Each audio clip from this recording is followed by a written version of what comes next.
que Jésus devait mourir pour la nation. Donc Dieu a mis, le même Dieu qui avait mis les paroles dans la bouche de l'âne, et le même Dieu qui met ses paroles dans la bouche de qui veut pour parler, parce que la prophétie, c'est la parole de Dieu adressée aux hommes. C'est ça, c'est comme ça qu'on définit la prophétie. C'est la parole de Dieu adressée aux hommes. Maintenant, on dit ce qu'il disait là.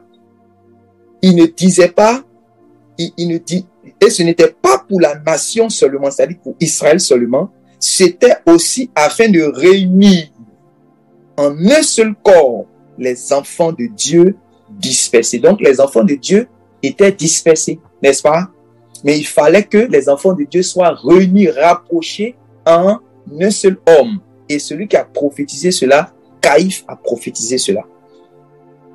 Mais la partie qui nous intéresse, c'est qu'il a dit, vous n'y entendez rien. Donc c'est un bruit, c'est une voix, c'est un message, c'est une trompette qui sonne.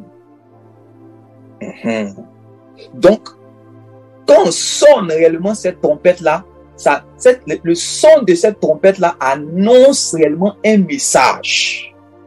C'est pour cela que quand on prêche l'évangile, quand on annonce la parole de Dieu, quand on proclame la bonne nouvelle du royaume, on utilise réellement dans notre jargon cette expression pour dire sonne de la quoi? Trompette. Sonne de la quoi? Trompette. De la trompette. N'est-ce pas? Est-ce qu'on est d'accord? Est-ce qu'on est d'accord? Les frères et sœurs, est-ce qu'on est d'accord?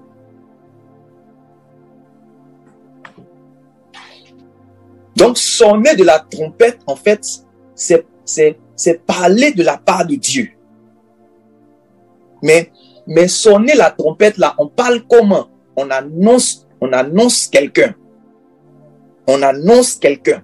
C'est pour cela que les gens peuvent réellement sonner de la trompette, mais si ça n'a pas sonné, s'ils n'ont pas l'art pour sonner de la trompette, là, ça ne va pas réellement rassembler. Parce qu'il y a une manière de sonner pour que les gens qui sont dispersés soient rassemblés. Et Jésus a dit cela dans Luc chapitre 24. Il dit, voici ce qui serait prêché en mon nom aux nations. Vous voyez, c'est que les nations sont les enfants de Dieu dispersés. Donc, il y a une manière de sonner de cette trompette pour que ceux qui sont dispersés soient rassemblés. Et il a dit que, en mon nom, la repentance et le pardon des péchés seraient prêchés aux nations. Ça, c'est le son de la trompette qui est là. Mais quand on sonne une trompette, dit, tu seras marié, tu vas évoluer, tu vas déménager, tu vas décoller. Même si Dieu fait ces choses, en réalité, ça ne peut pas rassembler. Ça ne peut pas rassembler. On dit, et ce n'était pas pour la nation seulement, c'était aussi afin de réunir en un seul corps les enfants de Dieu dispersés. Oui, allons-y. Alléluia. Comme le péché et la mort d'un seul homme nous a dispersés, Dieu par Jésus-Christ s'est fait chair. Vous portez les péchés de ses bien-aimés, pour pouvoir aussi mourir afin de les rassembler par un seul homme. Comprenez ça? On dit, au commencement était la parole était avec Dieu, la parole était Dieu, et la parole, au verset 14, s'est faite chair. Elle est venue parmi les hommes. Donc, il y a un seul Dieu, et il y a un seul médiateur entre Dieu et les hommes, Jésus-Christ homme. Donc, c'est par Jésus-Christ que les hommes dispersés en Adam vont être maintenant réconciliés. Amen. Oui, allons-y. Bien plus, Christ est ressuscité des morts comme prémisse de ceux qui sont morts, car la mort est venue par un homme. C'est aussi par un seul homme qu'est venue la résurrection des morts. Oui, donc la mort est venue par un homme. La mort est venue par un homme. C'est aussi par un seul homme qu'est venue la résurrection des morts. Maintenant, lisons un passage que j'ai l'habitude de lire avec moi. On a déjà partagé ça, on va lire encore, toujours puisqu'on est dans le même contexte, oui. Psaume 50, versets 3 à 5. Voilà, puisqu'on doit rassembler. Allons-y. Psaume 50, versets 3 à 5. On va prendre Psaume 50, versets 3 à 5. Psaume 50, versets 3 à 5. Oui. Il vient notre Dieu, il ne reste pas en silence. Devant lui est un feu dévorant. Autour de lui, une violente trompette. Et il crie vers les cieux en haut et vers la terre pour juger son peuple. Rassemblez-moi, mes fidèles, qui ont fait alliance avec moi par le sacrifice. Ouais, il dit, rassemblez-moi, mes fidèles, qui ont fait alliance avec moi par quoi? Par le sacrifice. Le sacrifice. Il dit qu'ils ont fait alliance avec moi par le sacrifice. Ouais, Jésus, voulant entrer dans le monde, a dit, Père, tu n'as voulu ni holocauste, ni sacrifice, et les deux, que ce soit holocauste et sacrifice, sont mis au pluriel. Tu n'as voulu ni holocauste, ni sacrifice pour les péchés. Voyez? Et c'est ce qu'on offre selon la loi. C'est ce qui est dit dans Hébreu. Hébreu chapitre 10 là-bas. Vers les versets 9 à 10. Père, tu n'as voulu ni holocauste ni sacrifice, mais tu m'as donné un corps pour faire ta volonté. Il répète encore une deuxième fois. Père, tu n'as voulu ni holocauste ni sacrifice pour les péchés. Et puis on met entre parenthèses ce qu'on offre selon la loi.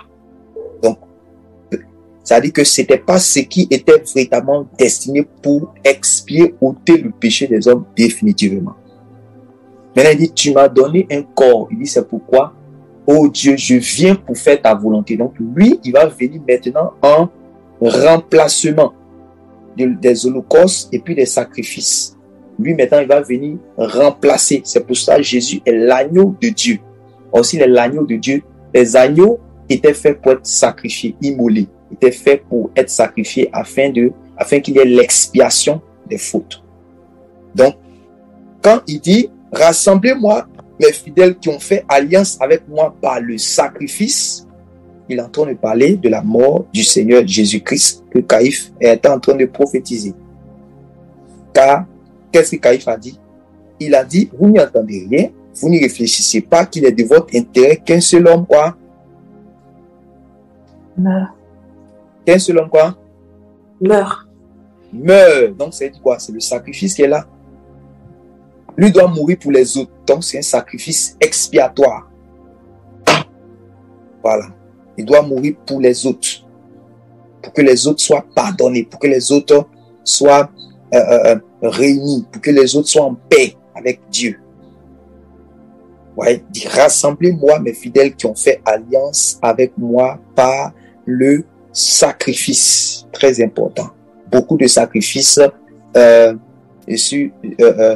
la vie spirituelle, dans le monde spirituel, on n'en disconvient pas. Mais le sacrifice pour avoir l'expiation des fautes là, c'est le sacrifice du Seigneur Jésus-Christ. Dieu avait commencé d'abord avec les taureaux, les béliers, tout ça, avec le peuple juif dans l'ancienne alliance, jusqu'au temps appointé où l'agneau parfait de Dieu a été manifesté en chair, venant lui-même en tant que et sacrificateur et sacrifice réellement pour souffrir lui-même, selon qu'il a dit, personne ne me l'ôte, c'est moi-même, je donne ma vie. Le Seigneur est venu et il a manifesté son amour pour nous et il a donné sa vie pour que lui, il puisse porter nos péchés, notre culpabilité, afin que la paix qui est en lui, la vie qui est en lui puisse réellement être impartie en chacun de nous. Quelle grâce! Oui, continuons. Ne pourront être convoqués ou assemblés que les fidèles de Dieu, enfants de Dieu dispersés, qui ont fait alliance avec Dieu par le sacrifice de Jésus-Christ. Voilà pourquoi le salut est absolument dans la foi au Fils de Dieu. Depuis son avènement, le salut est absolument parce que Jésus-Christ est celui qui nous réconcilie avec Dieu. Voilà, Jésus-Christ est celui qui nous réconcilie avec Dieu. Donc, ne pourront être convoqués, ne pourront être assemblés que les fidèles de Dieu. Or, ces fidèles-là sont les enfants de Dieu qui étaient dispersés. Mais ils vont maintenant entendre la trompette. Amen, amen. Quand ils vont entendre la trompette, ils vont réellement sortir du milieu d'eux.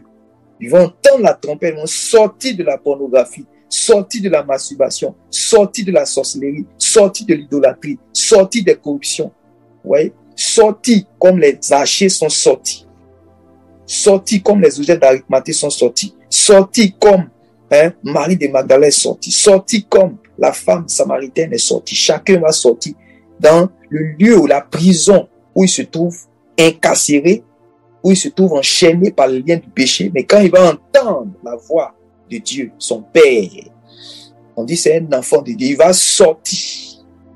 Il ne va pas étouffer la vérité qui est en lui. Il ne va pas étouffer. Il va sortir. Et pour faire alliance. Ouais. Il rentre maintenant en alliance. Parce que notre Dieu est le Dieu de l'alliance. Il a marché avec Abraham en alliance. Ouais. Aujourd'hui, le Saint-Esprit m'enseignait sur cette affaire encore d'alliance. Dieu est un Dieu d'alliance. Il est dans l'alliance. Il n'est pas dans les camaraderies. Quand le jour va arriver, ceux qui sont en alliance avec lui, c'est eux-là qui vont réellement, qui seront dans un jour de gloire. Mais ceux qui ne sont pas en alliance avec lui ne seront pas dans un jour de gloire, ils seront dans un jour de terreur. Oui. Voici en effet aujourd'hui le son de la première trompette. C'est pourquoi il était écrit quelque part, là où le cadavre, là aussi s'assembleront les aigles. Là où? Cadavre. Là où est le cadavre. Voilà. Là où est le cadavre, là aussi s'assembleront les aigles. Vous voyez? Donc c'est une réunion. Et puis c'est quelque chose de... Vous voyez?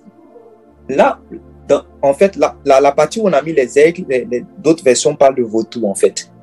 Voilà. Vous voyez que c'est naturel pour le vautour de s'approcher là où il y a quoi? Le cadavre.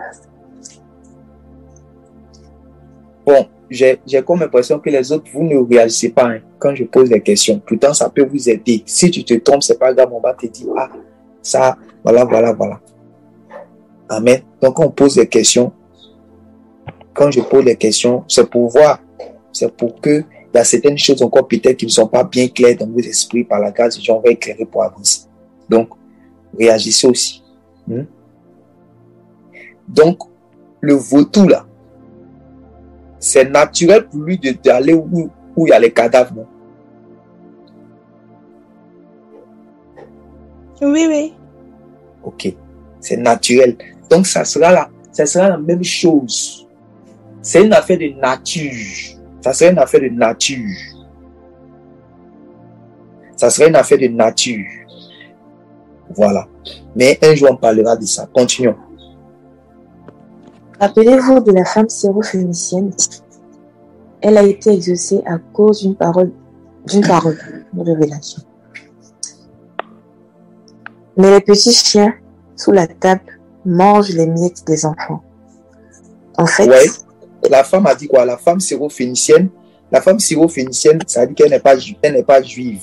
Donc, privée du droit de cité en Israël, privée de l'alliance. Je veux que vous me lisiez rapidement Éphésiens chapitre 2, verset 11 à 12. Pour que vous puissiez comprendre la posture de la femme syrophénicienne. Éphésiens chapitre 2, verset 11 à 12. Donc, Amen. nous étions de la même posture que cette femme. Oui, allons-y. C'est pourquoi, vous autrefois païens dans la chair, appelés incirconcis par ceux qu'on appelle circoncis. Oui, donc appelés incirconcis par ceux qu'on appelle circoncis. Donc, appelés incirconcis par ceux qu'on appelle circoncis. Oui. Et qui le sont en la chair par la main de l'homme. Oui. Souvenez-vous que vous étiez en ce temps-là sans Christ. Ouais, privé du droit de cité en Israël. En ce temps-là, sans Christ, privé du droit de cité en Israël, oui. Étranger aux alliances de la promesse. Vous comprenez, non? Étranger aux alliances de la promesse, oui. Sans espérance et sans Dieu dans le monde. Oui, sans espérance et sans Dieu dans le monde. Voilà. Sans espérance et sans Dieu dans le monde. Donc maintenant, revenons au texte que tu entends nous lire. Voilà la posture de la femme syrophénicienne, donc non-juif, c'est-à-dire païenne. Oui. Donc elle a dit, mais les petits chiens sous la table. Voilà, les petits chiens sous la table font quoi? Mangent les miettes des enfants. Oui. En fait, elle a compris que Jésus, le pain de vie, destiné premièrement pour les enfants, donc les siens en Israël, devait devenir une miette, puis tomber de la table. Faut bien lire. Devait devenir une miette, souffrir, puis tomber de la table, toucher la terre, donc mourir, afin que les petits chiens, les non-juifs, les païens connus d'avance, puissent vivre et être libérés. Si vous comprenez ça. En fait, Jésus a dit quoi à la femme? Il a dit à cause de ses paroles. Ça veut dire que la femme n'a pas dit n'importe quelle parole. Jésus n'a pas dit à cause de ta foi. Vous voulez qu'on lise? Il n'a pas dit à cause de ta foi. Il dit à cause de cette parole.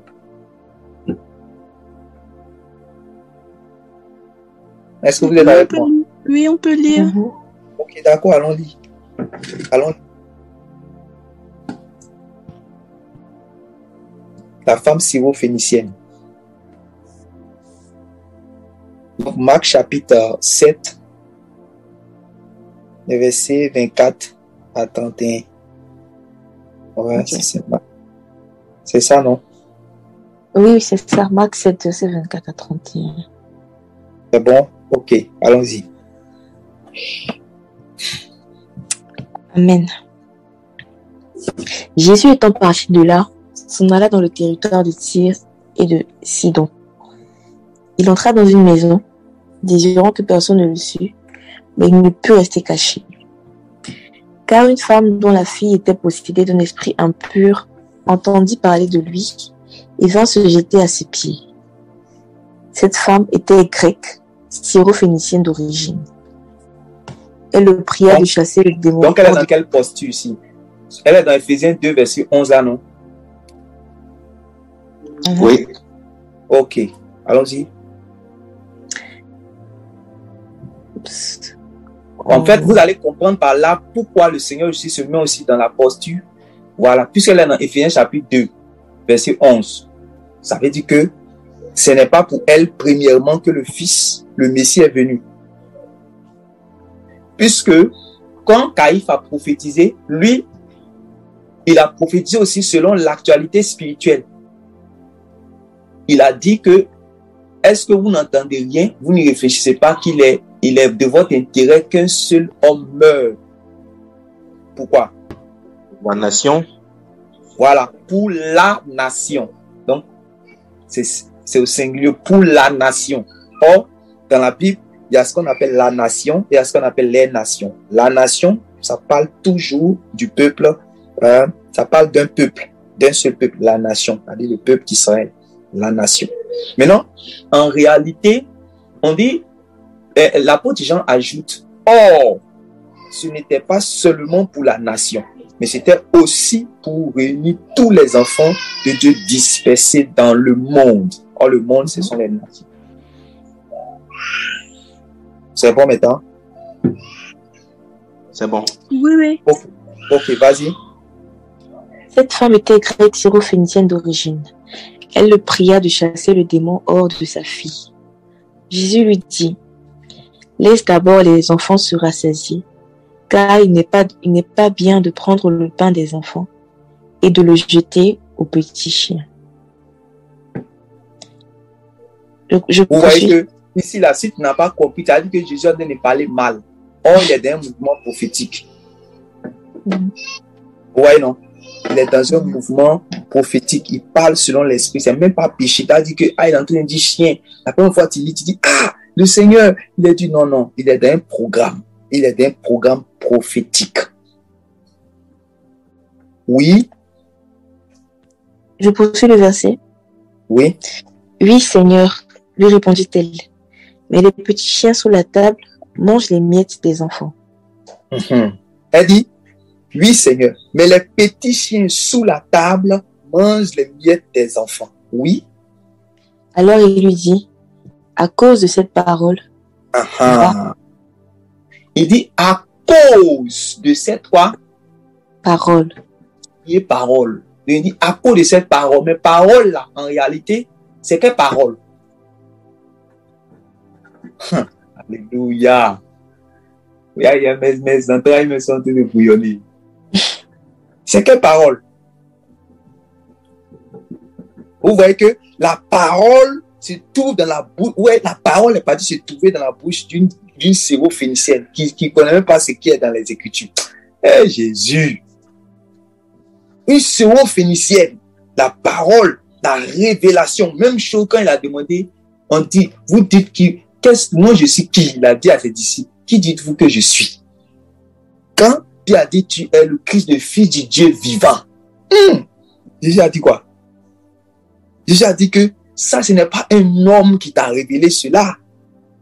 N'est-ce pas? Mais cette révélation-là, c'est Dieu qui t'a révélé. Donc, cette parole que je dis à cause de cette parole-là, c'est une révélation. C'est une révélation. Voilà. C'est une profonde révélation. Ça a touché même le Seigneur à cause de cette parole. Oui. Et quand elle rentra dans sa maison, elle trouva l'enfant. À cause de cette parole. À cause de cette parole, va. Le démon est sorti de ta fille. Donc c'est bon, il n'a pas dit à cause de ta foi, il a dit à cause de cette parole. Donc elle venait de comprendre une révélation. Donc il y a une parole, il y a un enseignement qu'elle a fait sortir que l'Église doit savoir. Il y a une révélation que la femme a fait sortir. Une tempête qui a sonné comme ça. Que Jésus, en tout cas, miracle, il ne pouvait plus refuser.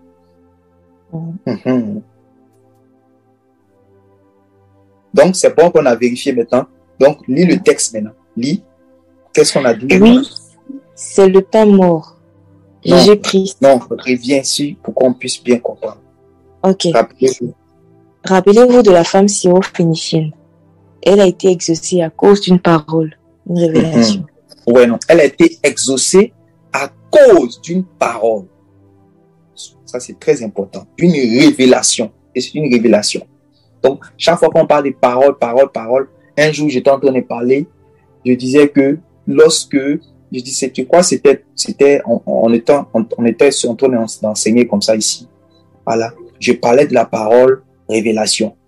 Et je disais que le vieux Siméon, qui avait été divinement averti par le Saint-Esprit, alors qu'il partait au temple, avait rencontré Marie, Joseph et le petit enfant Jésus emmailloté dans les mains de sa mère.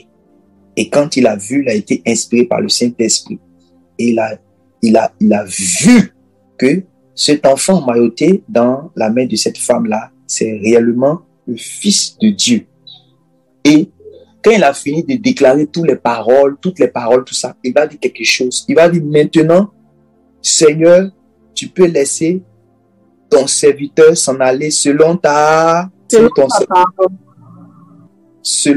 parole. Amen. C'est dans Luc chapitre 2 là-bas. Vous pouvez aller voir cela. Luc chapitre 2, verset 21, je sais pas si je ne me trompe pas. Voilà.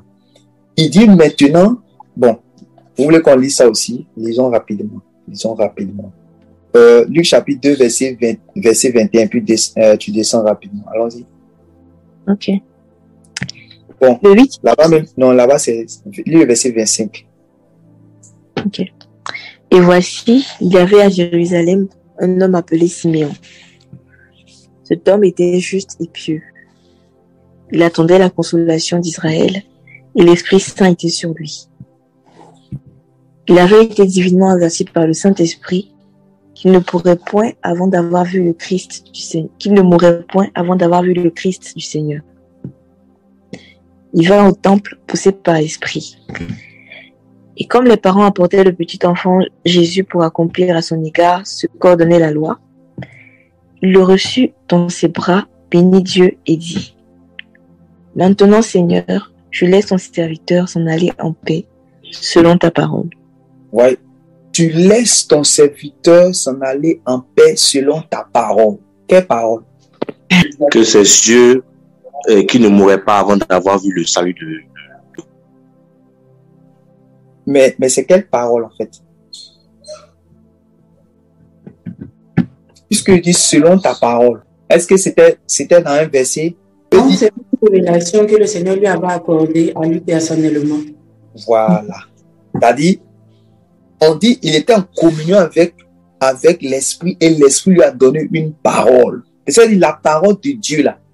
Vous voyez la parole de Dieu, vous voyez encore, ça se trouve là-bas. Une révélation qu'il a reçue, que lui, Simeon, il va pas partir, il va pas quitter la terre s'il n'a pas vu le Messie. Ouais, Dieu, fais-nous grâce de la révélation. Il ne va pas quitter la terre sans avoir vu le Messie. Jusqu'à Dieu accomplir réellement. Il dit, tu peux maintenant laisser ton serviteur s'en aller en paix selon ta parole. Je suis comblé maintenant. Je m'en vais en paix. Mais vous voyez qu'il a dit selon ta parole. C'était pour vous montrer qu'on parle encore ici de la parole, mais ça n'a rien à voir avec un texte qui est écrit. Mais c'est la parole de Dieu. Même pour la femme, en réalité, la femme syrophénicienne, la parole, c'est la parole de Dieu, c'est une révélation en fait. C'est-à-dire que elle n'est pas habituée au parchemin, aux lettres, à la lettre de Moïse. Elle ne va pas aux synagogues puisqu'elle est grecque. Elle est syrophénicienne. Mais comment elle a su cette parole? Puisque le Seigneur dit à cause de cette parole. C'était un enseignement. Comment elle a su? Et ça, on vient de comprendre que c'est en fait, elle a donné une révélation en fait. Voilà, une révélation. C'est pour cela que on va lire maintenant ce qu'on entend dire. Oui. Oui, c'est le pain mort, Jésus-Christ, qui rassemble les enfants de Dieu dispersés. Voilà. Donc, en fait, elle a compris que Jésus est le pain de vie selon Jean chapitre 6. Mais il était destiné premièrement pour les enfants, c'est-à-dire Israël, c'est-à-dire les siens. Voilà.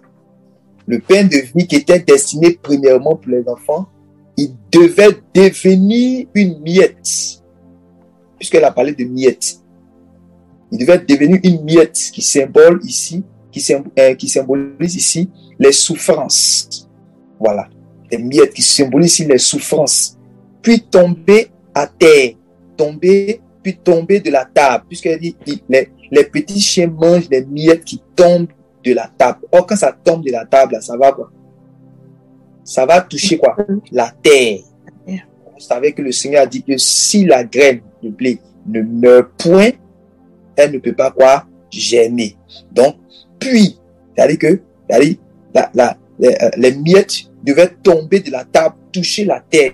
Et c'était le symbole, c'est-à-dire que de la souffrance et de la mort du Messie.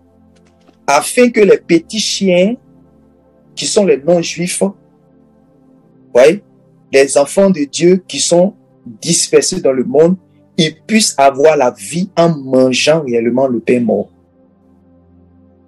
Comprenez maintenant la révélation de la femme. Est-ce que vous voyez? Parce que le Seigneur Jésus ne peut pas dire à cause de cette parole pour rien, en fait. Jésus n'a pas dit à cause de cette parole, qu'il a dit à cause de cette parole, ce n'est pas pour rien, en fait. C'est parce que la parole là contient quelque chose. Jésus a dit, oui, c'est bien, c'est le pain mort, Jésus-Christ, qui rassemble les enfants de Dieu dispersés. Jésus a dit, j'ai encore d'autres brebis qui ne sont pas de ce troupeau. Ceux-là, il faut que je les amène afin qu'il y ait un seul troupeau et un seul berger. En Jean 10, verset 16.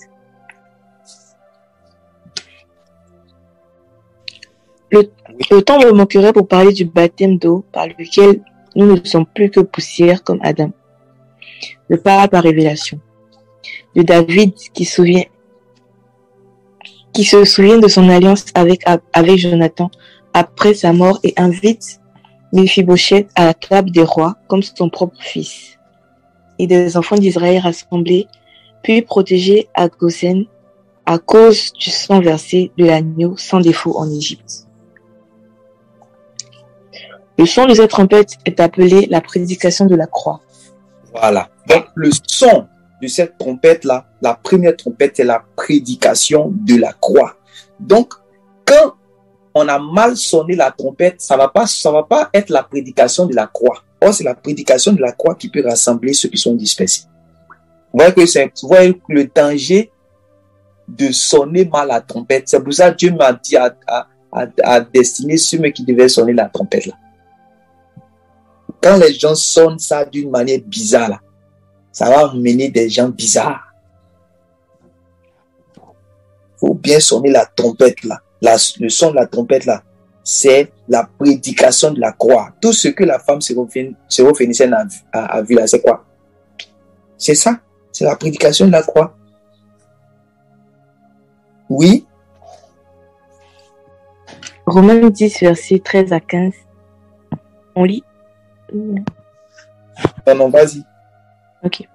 C'est une folie pour ceux qui périssent et pour les rebelles, mais c'est la puissance de Dieu pour les brebis du bon berger. Jean 10. C'est une chose d'avoir la première trompette, mais c'est une autre chose de savoir comment la sonner. Ouais, donc ça aussi c'est très important. C'est une chose d'avoir la première trompette, mais c'est une autre chose de savoir comment la sonner, puisque Jésus a dit quoi dans Luc chapitre 24, verset 44, 47 là-bas. On lit ça. Parce qu'il faut savoir comment sonner cette trompette. C'est vrai que c'est la prédication de la croix, mais comment on va sonner cette trompette pour que ceux qui sont dispersés puissent réellement être rassemblés.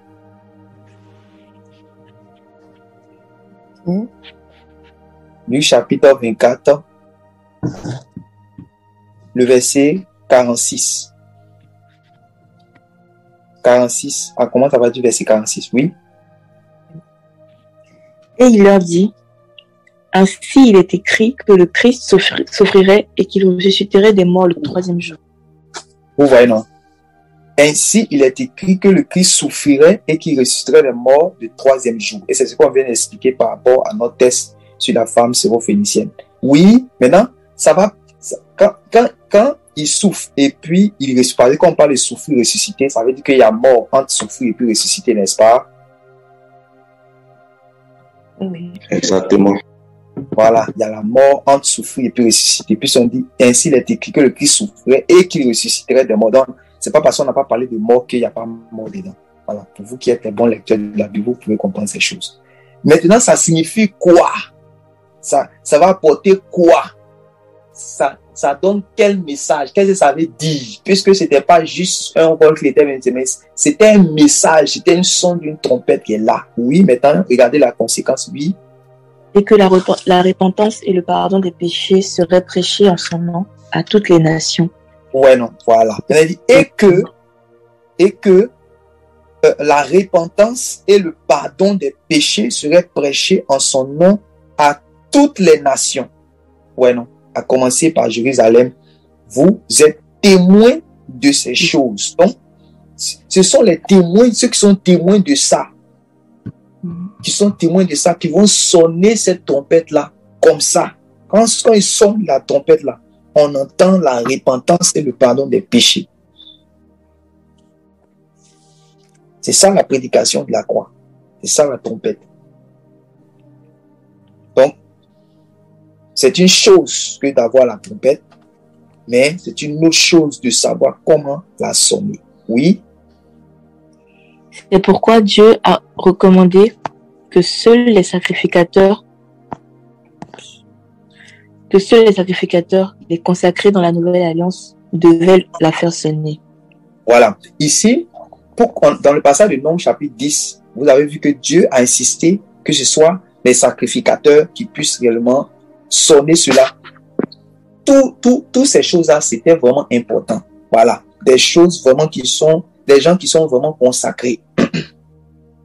Des gens qui sont vraiment consacrés, c'est ceux-là qui devaient vraiment sonner de cette trompette.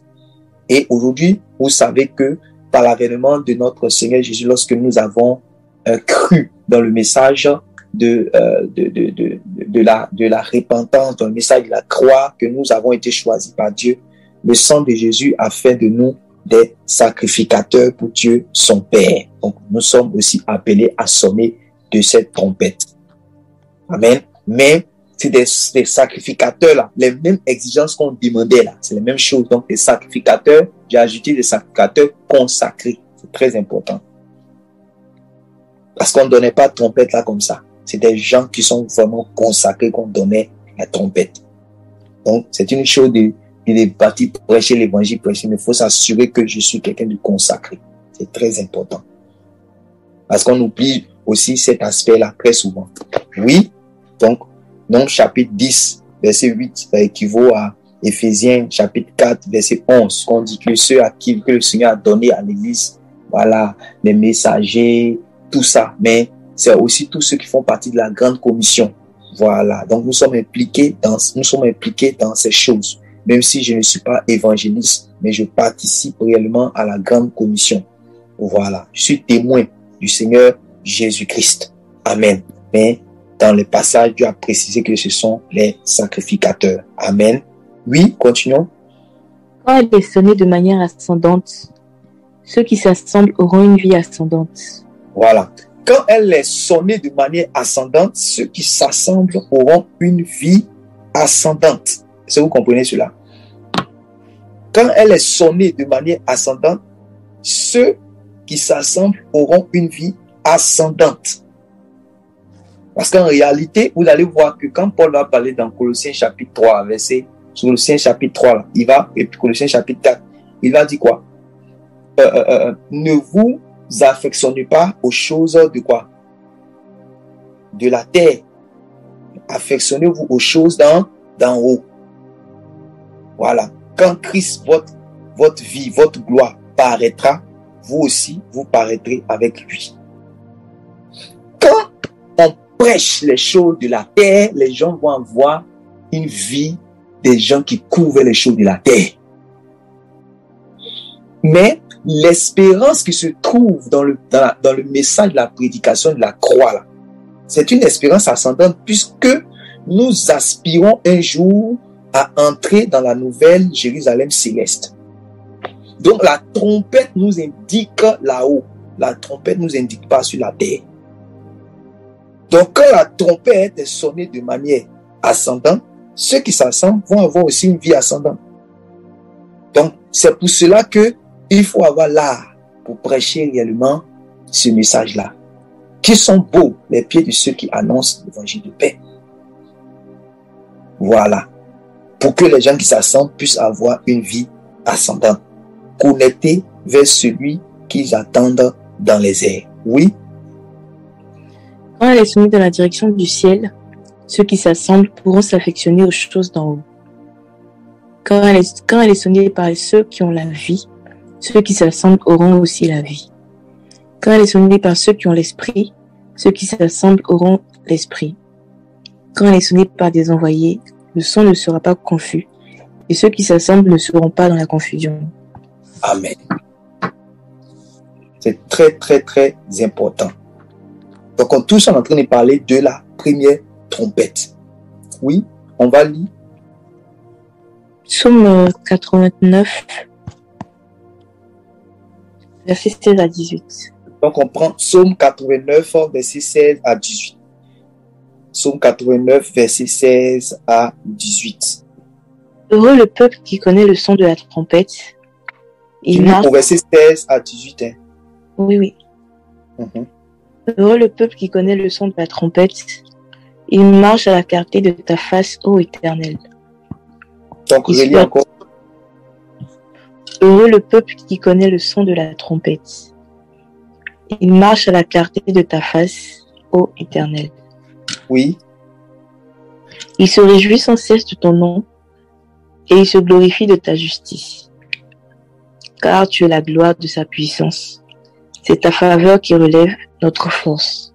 Voilà. Donc, reviens maintenant sur le verset 16. C'est très important ce qu'il dit au verset 16. Écoutez bien. Oui. Heureux connaît le son de la trompette. Ouais, il dit heureux le peuple qui connaît. Heureux le peuple qui connaît le son de la trompette. Il faut connaître le son de la trompette. Heureux le peuple qui connaît le son de la trompette. Maintenant, on dit ce peuple-là, il marche à la clarté de ta face, ô Éternel. Ouais, comment c'est magnifique. Oui, continuons. Vas-y. Il se réjouit sans cesse de ton nom. Continue le texte maintenant. Ok.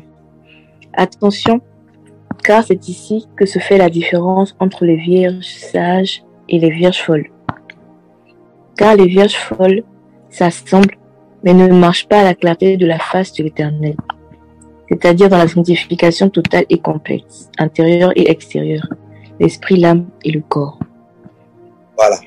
Ici, puisque qu'on va sonner de la trompette, tout le monde est rassemblé.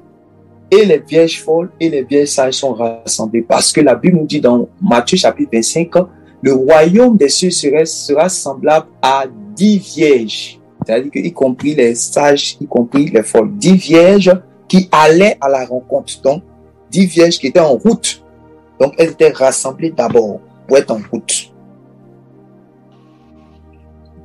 Elles étaient rassemblées d'abord pour être en route. Donc, c'est ici que se fait maintenant la différence entre les vierges sages et les vierges folles. Puisqu'il dit, heureux le peuple qui connaît le son de la trompette. Maintenant, il dit, il marche à la clarté de ta face, ô Éternel. Oui, maintenant, il dit, oui, vas-y. Elles ne s'assemblent pas pour devenir meilleures. Elles ne progressent pas dans la sainteté afin d'atteindre la stature parfaite de Christ. Elles ne pratiquent les commandements du Seigneur enseignés par les apôtres. Elles ne pratiquent pas les commandements du Seigneur enseignés par les apôtres. Toute la saine doctrine. Voilà. Donc, en réalité, les gens sont rassemblés. Même l'apôtre Paul même a souffert de cela en son temps. Il a dit, il y a des gens qui s'assemblent mais qui ne sont jamais devenus meilleurs, toujours dans les mêmes choses.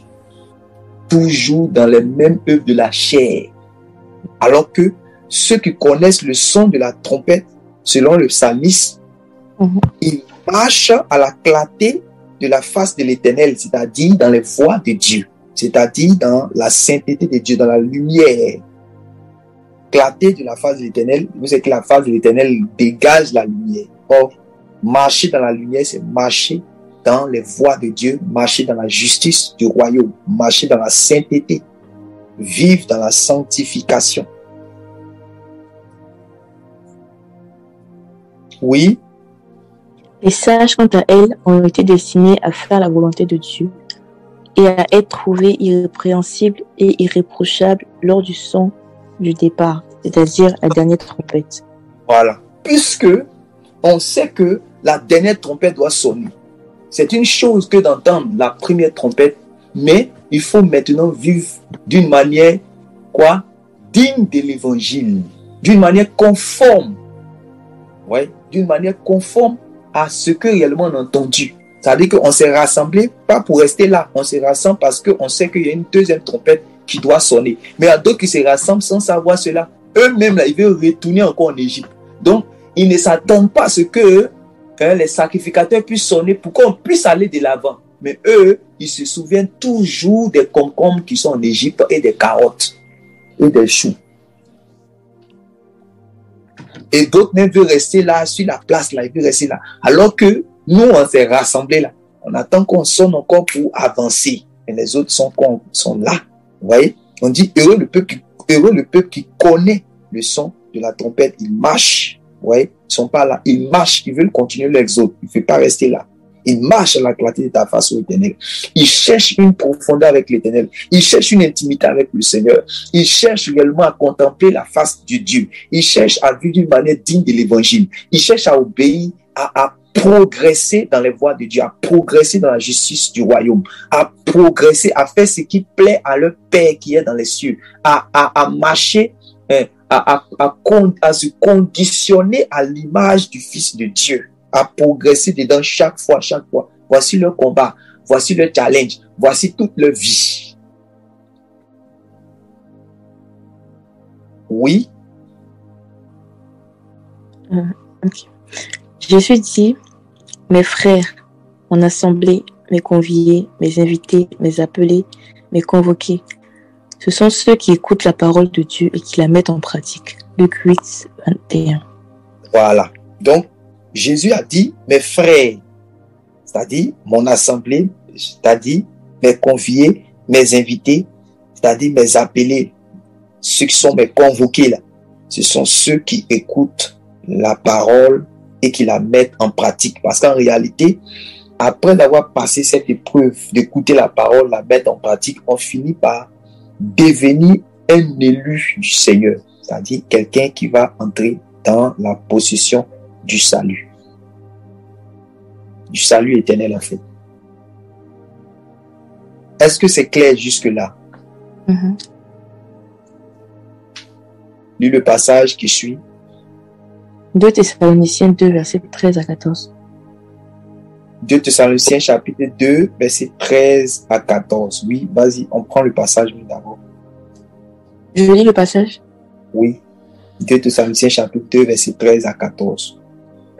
Pour nous, frères bien-aimés du Seigneur, nous devons à votre sujet rendre continuellement grâce à Dieu, parce que Dieu vous a choisi dès le commencement pour le salut, par la sanctification de l'Esprit et par la foi en la vérité.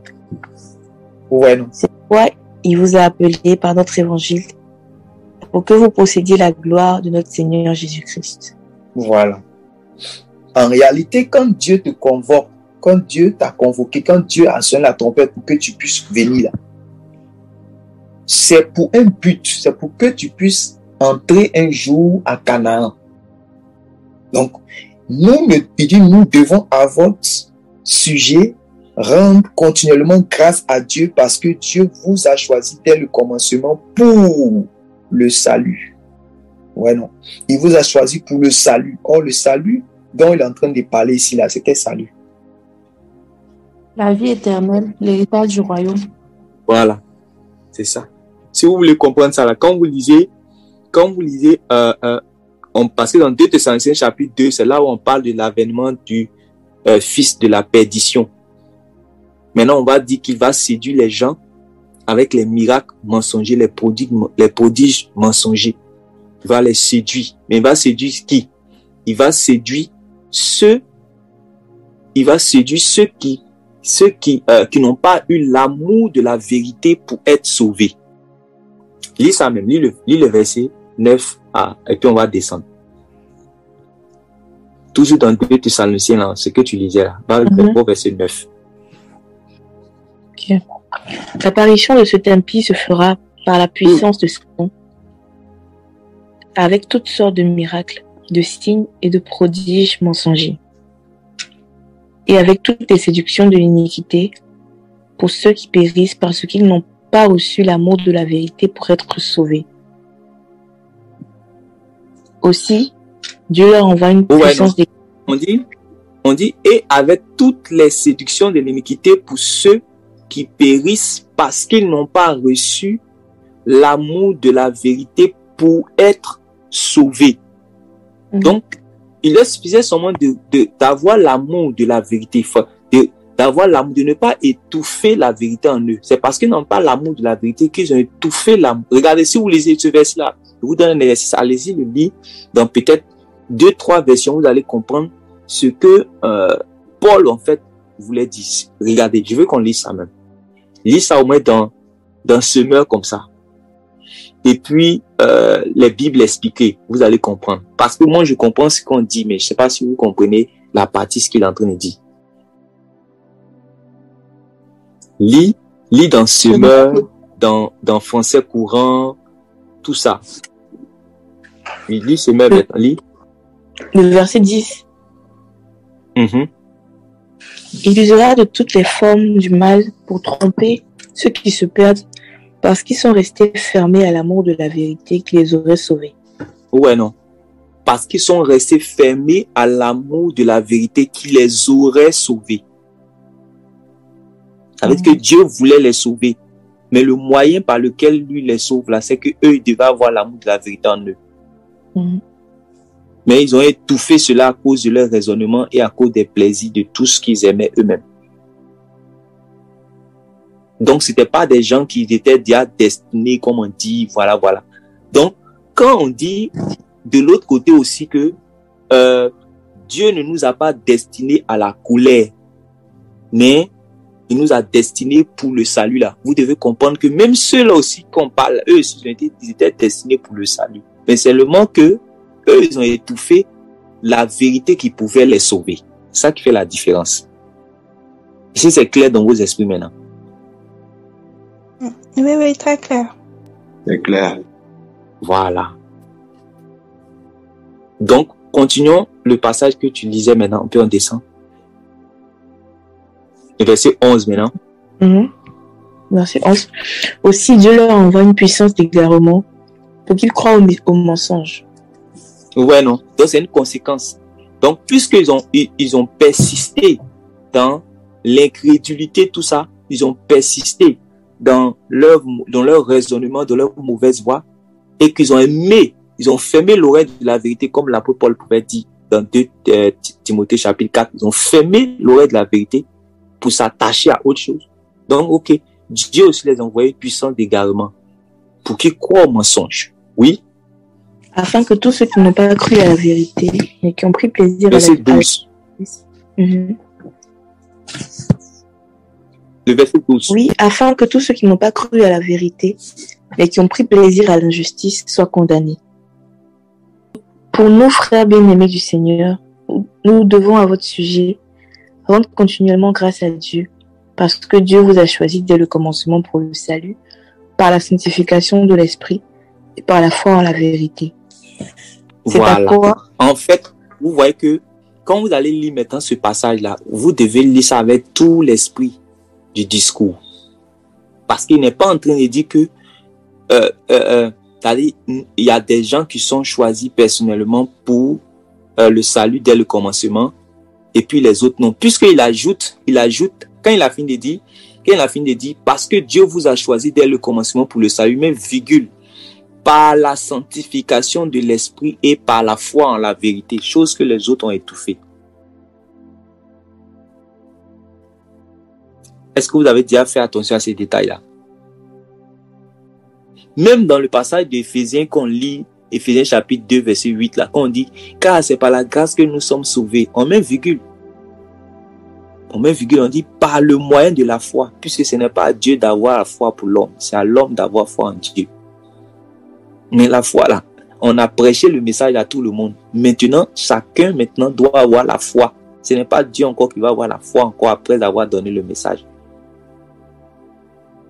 Il y a d'autres qui vont fermer réellement leur cœur à cette parole-là pour ne pas qu'ils puissent avoir la foi. Alors que c'est le moyen que Dieu va prendre pour le sauver, malgré qu'il y a la... C'est-à-dire que même si Dieu a manifesté la grâce, sans le moyen là, qui en appelle la foi là, ça ne peut pas entrer en action.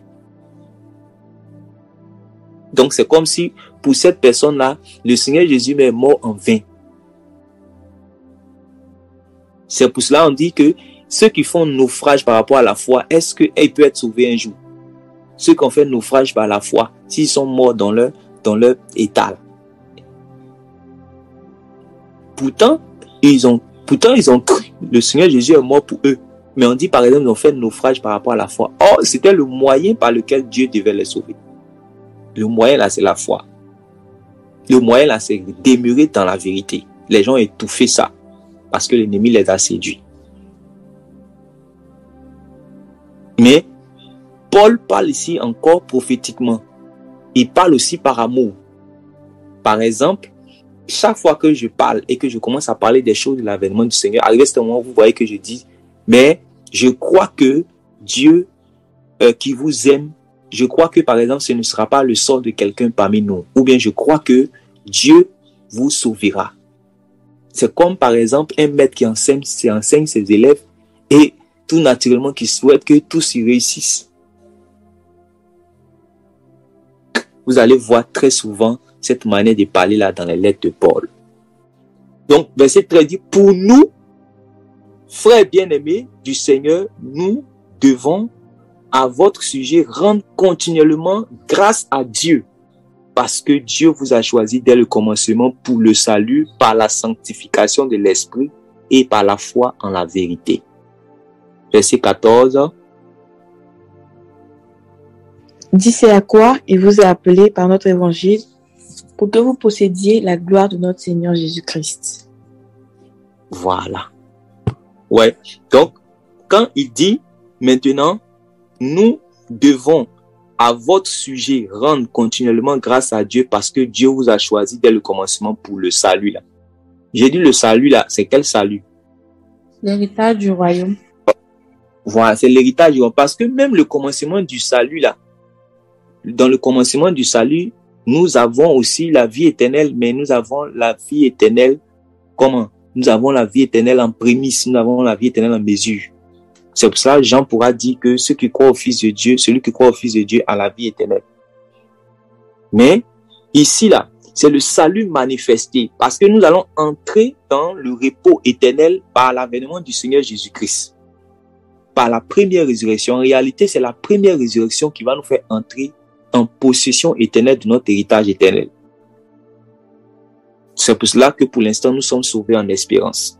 Donc, quand je parle, à chaque fois, je demande que, par exemple, ici, on parle de quel salut? C'est pour que vous ayez l'intelligence pour comprendre. Ici, on parle, c'est-à-dire, parce que les chrétiens faisaient cette différence-là, en réalité. C'est pour cela que quand il va expliquer ça, le verset 14 va dire quoi? Relis le verset 14 là. Regardez le verset 14. Le verset 14 là explique le salut dont on est en train de parler. Oui. C'est à quoi il vous a appelé par notre évangile pour que vous possédiez la gloire de notre Seigneur Jésus-Christ. Voilà. Voilà le salut dont on est en train de parler. La glorification. Pour que vous possédiez, voilà, la gloire de notre Seigneur Jésus-Christ. Or, c'est quand il va venir pour le jour glorieux, c'est pour faire entrer les gens dans sa gloire. Mais ceux-là qui ont accepté de souffrir ici-bas avec lui. Voilà. Donc, on va s'arrêter là pour cette fois. On est en train de parler ici réellement, de la première trompette. Mais vous voyez que, en réalité, ceux qui ont entendu la première trompette se mettent maintenant dans les conditions parce qu'ils sont en attente de la dernière trompette. Voilà. Et c'est en cela que maintenant, eux, puisque maintenant, ils marchent à la clarté de la face de l'Éternel, ils connaissent le son de la trompette. Donc, quand le son de la dernière trompette va sonner, puisqu'ils connaissent le son de la dernière trompette, alors ils seront enlevés. Mais il y a des gens là, qui sont sur la terre, là, ils ne connaissent pas le son de la trompette. Parce que leur manière de vivre, c'est pour cela que j'ai l'habitude de dire que quand on dit par exemple dans nos églises, Maranatha, Jésus revient, il dit ce n'est pas un slogan. Ce n'est pas un vain mot. Maranatha, Jésus revient. Maranatha, Jésus revient, on se lève. Tu te lèves pour rendre un témoignage que oui, tu es prêt. Mais est-ce qu'en réalité, tu es prêt? Tu te lèves pour rendre un témoignage, tu dis que tu veux monter. Mais est-ce qu'en réalité, ta manière de vivre montre que tu es prêt à monter dans les airs pour aller à la rencontre du Dieu saint que Isaïe réellement a rencontré dans Isaïe chapitre 6 là? Que Dieu nous y aide. La dernière trompette va sonner. Que Dieu nous y aide. La dernière trompette va sonner. Ouais, c'est très important de rappeler ces choses. Je sais que vous avez des soucis, vous avez des difficultés, des problèmes, c'est vrai. Moi aussi, j'ai des problèmes. Jésus, quand il était sur la terre aussi, également, il y avait les problèmes, mais il y avait le vrai problème. Le vrai problème, là, c'était d'aller à la croix pour nous. C'était tout son problème. Sinon, ce qu'il va manger, ce qu'il va quoi, la vie, il ne voyait pas cela comme un problème. Aussi, le vrai problème, là, c'est comment on va rentrer là où le Seigneur Jésus est rentré victorieux, là. C'est ça aussi le vrai problème. Mais, Dieu est fidèle. Lui qui ne nous a pas destinés à la colère, mais qui nous a destinés pour le salut, il nous y aidera. Il nous fortifiera par son esprit, afin que nos cœurs soient de plus en plus détournés. Voilà, des soucis qui nous accablent, du péché qui nous tiraille, parce que nous sommes réellement dans cette terre-là encore, dans cette tente-là encore, nous sommes encore tiraillés par les choses de ce monde. Que Dieu nous aide, afin que les choses de ce monde ne soient pas dans nos cœurs. Voilà, ne soient pas dans nos cœurs. Que Dieu vraiment vous bénisse. Que Dieu vous bénisse.